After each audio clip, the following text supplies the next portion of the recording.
Okay. So, hi. Hello. Obviously I understand that, this is going to be posted on my Instagram, and I really want to address this because I don't ever want to address it again. And I think I'm at the point right now where I can address this and I can talk about this and not be emotionally not. I don't ever want you guys to think that I'm emotionally unattached. I'm just very good at taking my emotions out of my decisions, or taking my emotions out of what I do.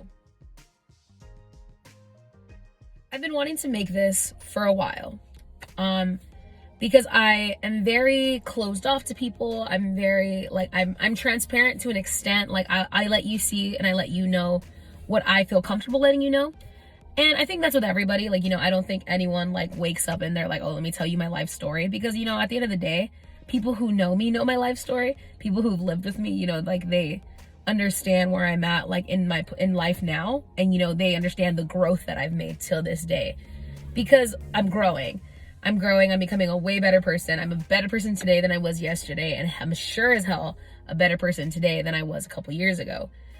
And, with everything, I think everyone's growing. Everyone's trying to become better. And, I say it all the time. It's my infamous slogan. And I've used it to build this Instagram. I'm trying to become the best version of myself. And that is that's different in every walk of life that I'm in every phase of life that I'm a picture the other day. And it's of me. It's a selfie. It's a video. And in the caption, I wrote, "Fitness has saved my life." And a lot of people did ask me what that meant. They were like, "I don't understand what that means. What are you talking about? Blah, blah, blah." And some people were concerned. Some people were very concerned, and they wanted to make sure I was okay.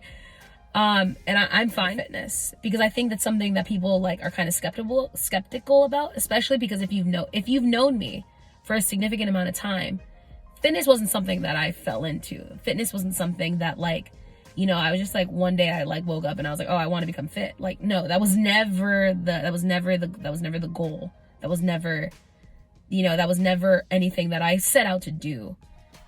Reason why I started fitness was, well, let's keep an average timestamp. I started the gym in August of 2017. I used the date November 15th, 2017, because that was my first day of training. That was the first day I ever had a personal training session. And that's what I used to go off of, because up until that point, I don't think I was making fit. I didn't have any goals. I didn't have anything to say this is going to be a long-term thing for me. It was more of, I was just looking to, I needed someone to be accountable to. I needed someone to tell me and call me out for all my bullshit. Because guess what? When I started, who I am now and who I was then, completely different people. Because when I started, I didn't care. I wasn't about the gym. I had a gym membership, but that was about it. That was the extent of my gym career, my gym life, my fitness life. So when I signed up for personal training, I'm going to say it flat out, that saved my life. I signed up for personal training when I signed up for the gym, for Gold's Gym in West Covina. And I didn't know to what extent it would help me. But I started a gym because I knew this was gonna be hard.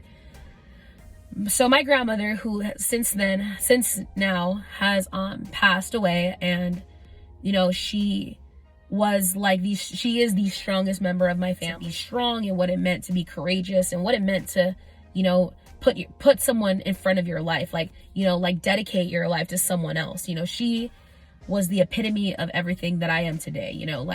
She was diagnosed with colon cancer. And if this hits home, I do apologize, because I'm going to be kind of carnal about it, because it's something that even doesn't resonate with me fully. She was diagnosed with colon cancer. To what stage, I have no idea, but she fought cancer for 2 years. So I assume that they caught it on time to treat it, because she did live 2 years past that, and she fought a long, hard struggle battle.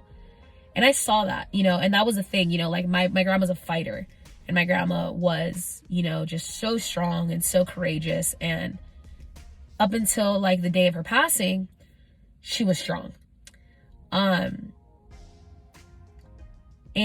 I started fitness very selfishly, very out of fear, because when you find out, like, there's a difference when you find out you like someone's sick, like they know they can be sick with the flu and you don't really overthink that. But when someone is sick with like a disease, you know, that hits home, that strikes you a little bit differently. And for me, it made me extremely scared. It made me very scared because I was at the point, you know, I was a sophomore in college. How old was I? I was 20, like 19, 20. And I was extremely scared. I was scared, like, you know, that like I wouldn't have my grandmother to see me graduate college, to see me accomplish anything. Like, I was so scared of that idea. But in that scaredness, I had a lot of selfishness. I was extremely like, oh my God, like, you know, what happened? And, you know, the thing is, like, if we knew the cause of cancer, we would have a cure. So, but everyone tells you, like, if you live a healthy lifestyle, you know, you are like less susceptible to certain things. So in my head, I was like, that's it. Like, I can't, like, I have to get healthy. I have to get fit. I have to create a life that's sustainable for me, like, you know, past whatever.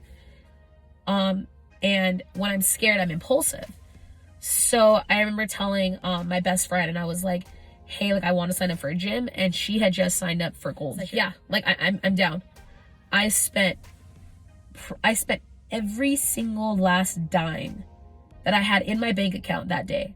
I signed up for a membership and I bought a certain amount of personal training sessions. And I didn't care if I was on negative whatever, because I was scared. I was impulsive. I just got the news and I was like, I need to do something to get my mind off of this. I meet Jabari Sims, who basically told me, like, this conversation will resonate with me for the rest of my life. I met Jabari and he told me, he goes, what are you scared of? He goes, yeah, he goes, having someone that's accountable to you other than you just means that you have someone there in case you mess up. So what are you scared of? Are you really scared of having someone else like monitor your goals? Calls me out on that.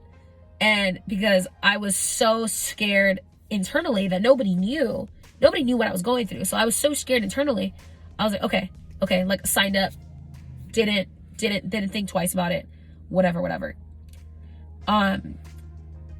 You know, so I trained for 2 years, like 2 years of my life. I had a personal trainer and I made crazy, like, you know, like, the thing was, from point A to point now, like, I've grown. I lost, I was my lightest. I was 150 something. Like, at this point, I'm not that right now, so I don't care. I was like 153, my lightest weight. I remember weighing in. I was probably smaller than that at a point, but I didn't weigh it. Like, I wasn't weighing in that day. The last weigh-in, I remember, I was 153, and I told my trainer, it wasn't Jabari at that point, it was my trainer Fernando. And I told him, and, like, you know, it had only been like, I don't know, like, probably like less than a year, like 9 months that we like worked our asses off. Like, dude worked me to the bone. And, like, I was getting smaller and smaller and smaller and smaller. But in that, I didn't feel accomplished. I you know, and to this day, I don't feel accomplished in fitness. Because, you know, I started for a very selfish reason, number one.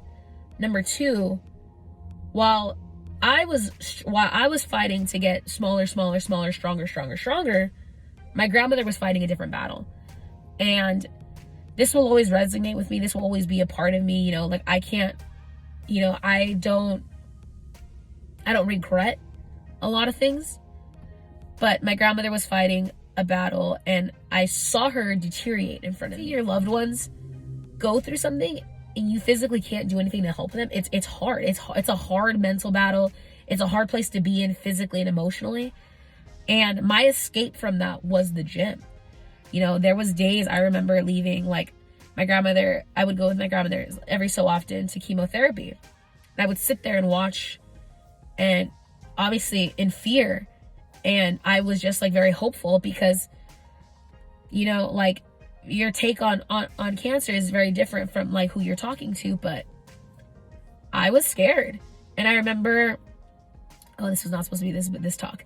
I remember leaving some of her doctor sessions and some of her like appointments, and like, you know, like I remember there was a day, and this day will forever strike me. I had class at night. It was like a Monday. It was Monday. I had a night class. I had to hit the gym, and I had to be with my grandmother in the morning. So I was going to hit the gym in between that session and then go to class after the gym. And I remember sitting with my grandmother at the doctor's and then giving her like, you know, like, like doctors have a very hard job. But, you know, hearing that you're like just like, I remember this day specifically, and it was a long time before she passed away. The doctor came in, and my grandmother had been sick, and they go, okay, well, they look at my uncle, and they look at me, and they look at whoever was in the room, and they go, well, it's time to start preparing for the worst. And instantly I didn't, you know, like, and that's fearful. You don't know what to do in that. You don't know what to do in that situation. You don't know what to mentally make of that. You're like, what? Can you say that one more time? Like, don't say it one more time. Like, you know, it strikes you so much different. You know, I remember hearing that news, and not only are you taken aback, like you're striked differently, like you're scared, but heard that news, and we all left because, you know, the doctor was like, prepare for the worst, like, see you later, and discharged my grandmother from the hospital. And the only thing I knew to do was, because I was scared, was run in the gym. Thank God that day I had a training session. I had made one with my trainer. And, you know, probably to this day, he doesn't know this until I post this.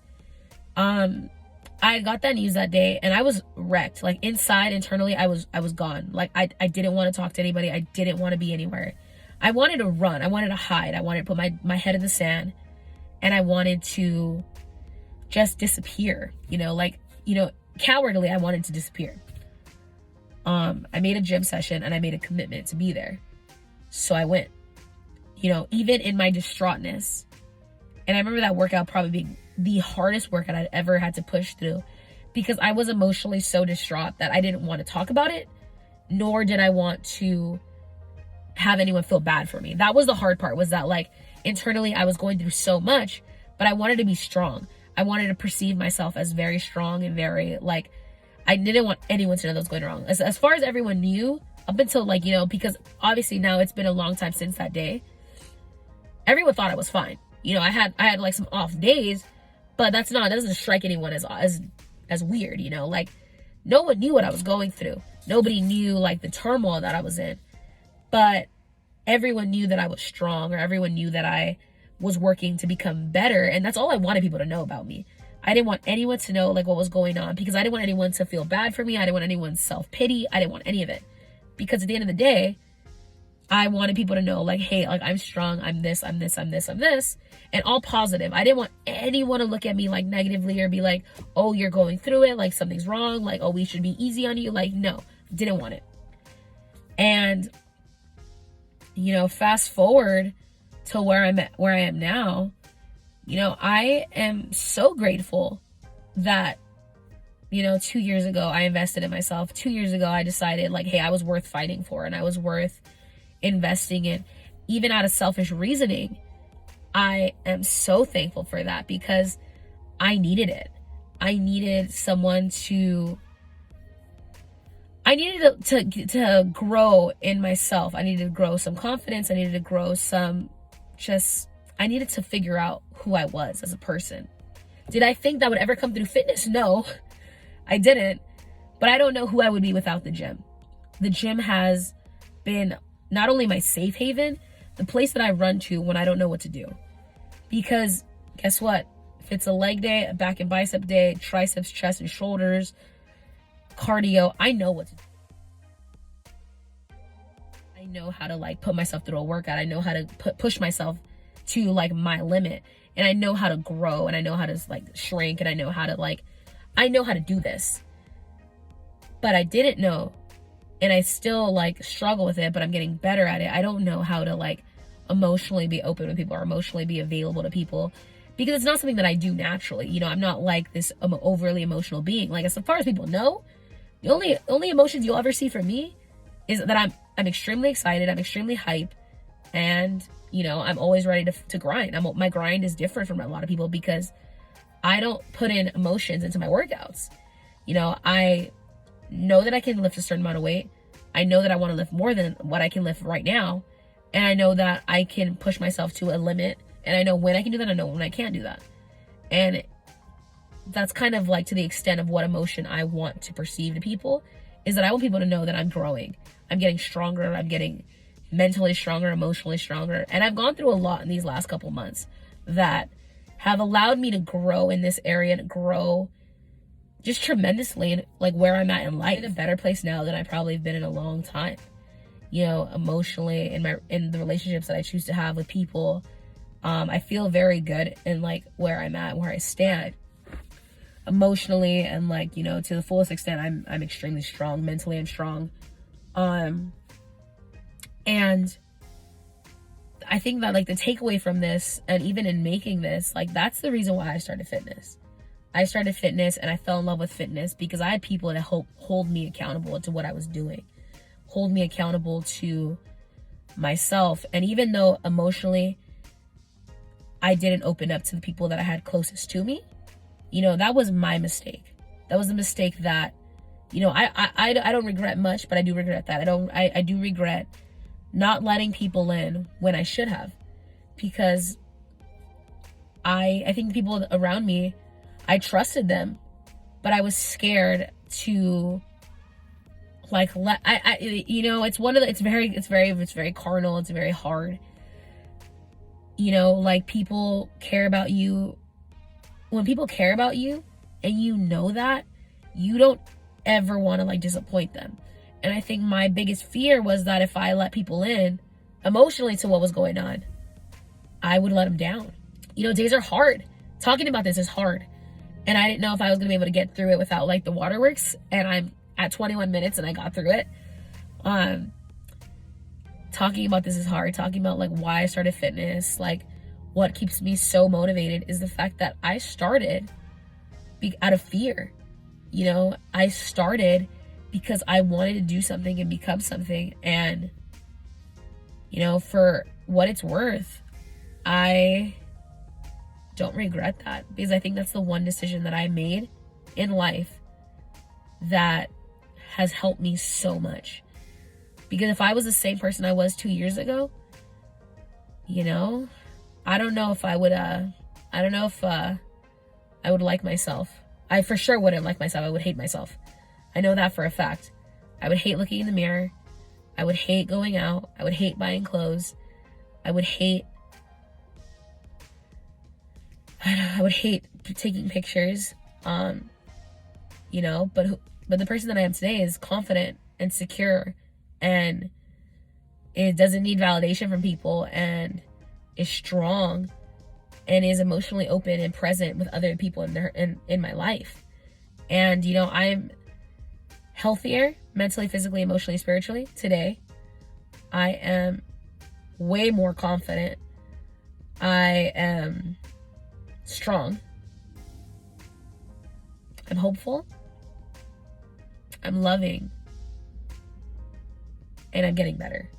And I'm getting stronger, and I'm growing, and I'm learning to become better, because, I'm not perfect. This year, I want to focus on having good days, regardless of my circumstance, regardless of where I'm at, regardless of what happens in life. I want to remember that I can have good days, that I am strong enough to get through things, that I am emotionally strong enough to pass through things. And, life's hard. And, fitness has brought me a lot of growth, but it's brought me a lot of pain.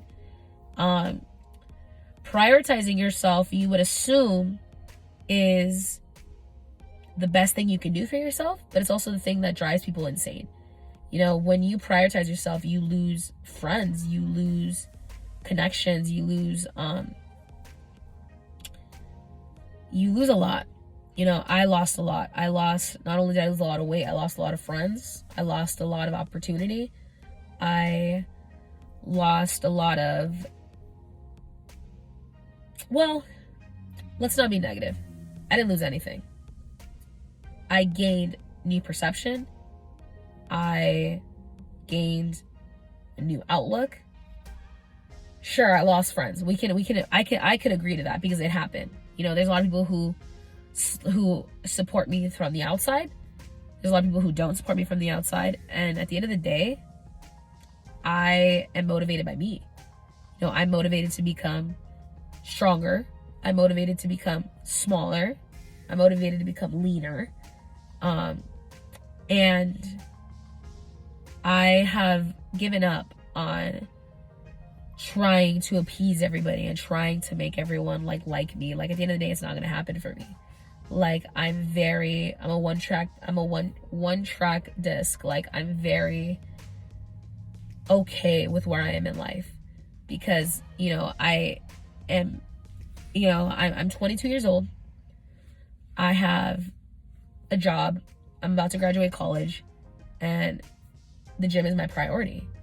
And the gym will be my priority probably until, ideally, the day that I pass away, because I can't visualize my life outside of the gym. I can't visualize being anywhere else but the gym. I don't know where I would run when things happen if it wasn't a gym, if I didn't have a gym membership. In the gym, you walk in, you go in, whether you're angry, happy, sad, like emotionally distraught, or anything, and you leave feeling accomplished. If you throw around some weight, lift some heavy ass weight, and get a pump and feel good, or do cardio and leave drenched in sweat, you accomplish more than half of the people in the world that didn't do that. And I have to remind myself about that. There's days where I have some pretty shitty workouts and I leave and I'm like, dude, I feel so depleted, I feel so weak, I feel so whatever. I get questioned a lot, how I do it, how I have this grind, how am I in the gym 7 days a week? How do I eat fairly healthy 7 days a week? How do I drink a gallon of water 7 days a week? How do you do it, man? You get to a point where, and I've addressed this before, I was at a point when I started fitness where I couldn't stand myself. I couldn't stand to look in the mirror. I hated what I saw in the mirror. I hated what I saw on the scale. I hated going into the plus size section of every single store I was going to. And I didn't know that what I was capable of accomplishing until I started accomplishing it. And when you fall in love with that grind, and when you fall in love with, this is the most expensive problem to have. When you fall in love with dropping a pant size every month, when you fall in love with dropping a shirt size every month, and you got to clean out your closet and restock it, it's an expensive problem, but you don't ever want to go back into those size clothes. Those size clothes. You don't ever want to go back to that size. And I remember the day that I was officially out of the plus size section. I was a large in majority of everything, so I could buy standard sizes. And I told myself that day, I will never buy anything with an X again. I'll never buy a 1X, I'll never buy a 2X, I won't even do it. To this day, that stands. That promise stands for myself. I don't ever want my clothing on my clothes to say anything other than an S or an M. Maybe an L, depending. I'm a small medium in everything. I think this is a large because it's old, but small medium. Nothing else. All my clothes have one letter on them. Ideally, I want to have one number on my pants, but sub-pants, I have to buy a 10. Sub-pants, I buy an 8. I'm an 8 in pants. Normally. At my heaviest, I was 5'4", 235, size 18 in pants, size 3X in shirts. Right now, don't know how much I weigh, still 5'4". I'm a medium in about everything, and I'm an 8 in jeans. Did it take a lot of work? Yeah, it did. Was it easy? No. Was it worth it? Absolutely. So I don't see a day that I'm going to turn around and be like, fuck this. Or I don't want to do this anymore. Who believe in me. There's a lot of people who believe in my story, believe in what I've been through, and believe in, my grind. I can't thank anyone enough for reaching out to me and telling me how much they appreciate my grind. Like, and you know, and that they're not saying that because they're being like malice or they're being rude, but they're saying that because guess what? Like, when you're dedicated to something and you're motivated and you're driven by that motivation, you just fall in love. You turn around and you're like, yo, I'm gonna do this. Like, rain, shine, winter, snow, good day, bad mood, good mood, hungry, not hungry, fasted, not fasted, 8 a.m. or 8 p.m. I'm gonna do it. I'm gonna get there. There's no excuse that's gonna stand in my way. So when my grandmother died, I took a couple of days off. You know, mentally I was not there. I couldn't leave my house without crying. So obviously I couldn't lift without crying. Day I got into the gym, I pulled 245 on deadlift. I squatted 175. I leg pressed 10 plates, and I did like hamstring curls and leg extensions and like this crazy amount of work. Got in my car, sobbed. Did it feel amazing? Yeah, it did. Because my body needed to release all that tension that I had. And I needed to release all the tension that I had. You know, like, some people call me crazy, but like, I've cried after a few gym sessions. And do I regret it? No, man. It's probably helped me the most. Like, exerting your body to the fullest extent. And then letting yourself have that time to like, to mourn and to grow and to like release pain. Putting in a lot of effort. And, you know, I can't be angry at that. Because I'm going to accomplish everything I set my mind to. Because I know how to do it. Thankfully. Because I've had I was built by great people. You know, if I could put like the hashtags, I'm built by Hefa, number one, A1. I'm built by Jabari. I'm built by Fernando. I'm built by Nicole, Adam, Abe, Travis, Justin, Ashley, Nancy, the other Nicole, like Joe. Like, I'm built by a lot of great people. I'm built by amazing people in my life. And, you know, if I missed anyone, I'm sorry. I'm sorry. But I'm built by my struggle, by my pain. I'm built by what I've been through, what I'm getting through, and what I'm going through. And by it. You know, I'm Haydee Fitness because of the people who told me, put your workout stuff on a different platform. And I was like, yeah, you're right. I have a following for Haydee Fitness that support me. Y'all support me. Like, that's crazy. And I'm so fucking thankful for it. And I'll always be thankful for it. And, you know, wherever this video takes me, because this is a long video, I think it might go on YouTube. I'll say thank you. If you got to this point, you got this far, you listen to my story, I love you. I appreciate you.